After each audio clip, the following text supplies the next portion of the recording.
Bloomberg Audio Studios. Podcasts, radio, news. The Stock Movers Report, your roundup of companies making moves in the stock market, harnessing the power of Bloomberg data. Let's have a look at some of the stocks that are moving this morning with Louise Moon, who joins us now. Louise, in terms of investors deciding on L'Oreal, is it worth it? Well, it doesn't seem like it is this morning. Shares down at 1 point over 6%. So quite a slump this morning for L'Oreal. This is after their fourth quarter results. Sales were up, but they missed estimates. And in particular, the luxury division looks like it's suffering. So they own the likes of Yves Saint Laurent, Lancôme, other brands.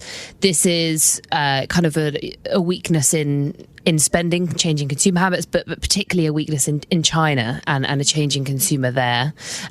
If you look at the EU and Europe for L'Oreal, they topped estimates. They did quite well, but China was the real weak point. Analysts are also noting rising, on top of that there's rising competition from Asian beauty brands, so Chinese beauty brands, Korean beauty brands in particular.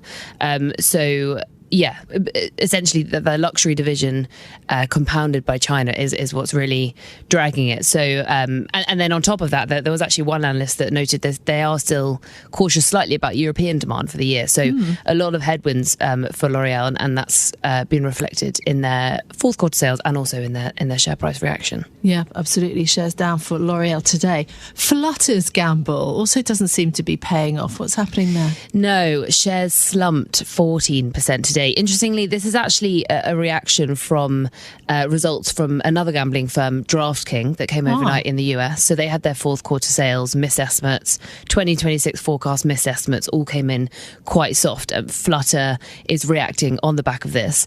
It's very exposed to the US. It's been, as have a lot of gambling companies, but been pushing into the US in recent years. And so it's getting kind of tied up in worries that DraftKings have noted. In terms of the whole sector, it has fallen in recent months. There's been concerns about the threat from prediction markets. Analysts are saying, cracks are showing in the online gaming industry as they adapt to prediction markets and adapt to changing habits as well. So, but Flutter's reaction is really on the back of DraftKings, but it's the same worries that are affecting the whole sector. Yeah, fantasy football leagues and betting on sports and so on. Do you know that you could even bet on my favourite game, netball? Which I think is, yes, I know, it's completely wild what you can actually bet, have a look at in terms of the betting market on sports. I've actually been to watch England netball play. I'd recommend, yeah. Oh, I love the Roses. Amazing. In terms of another company, though, levelling up its forecast, this is the game maker Ubisoft. Yeah, so they own Assassin's Creed and a lot of other big names. Bit more of a positive story. Shares up about 14% at one point this morning in Paris. That's after their third quarter results, beat estimates. In particular, what investors or the main metric that people look at is bookings. So that's the amount of both digital and physical content that they sell. That rose 12%. That beat estimates. That's the main metric. As I said, shares were up, which is some relief because they've dragged quite heavily so far this year. They're down about 29% this year. So that rise this morning is some relief for investors. But you've always got to add a bit of caution in there. So some investors are bracing for a bit of disruption. It's overhauling its pipeline of games, so there could be a bit of rockiness ahead. But for the moment, the third quarter results, as I say, beating estimates and doing well and boosting that share price today. The Stock Movers Report from Bloomberg Radio.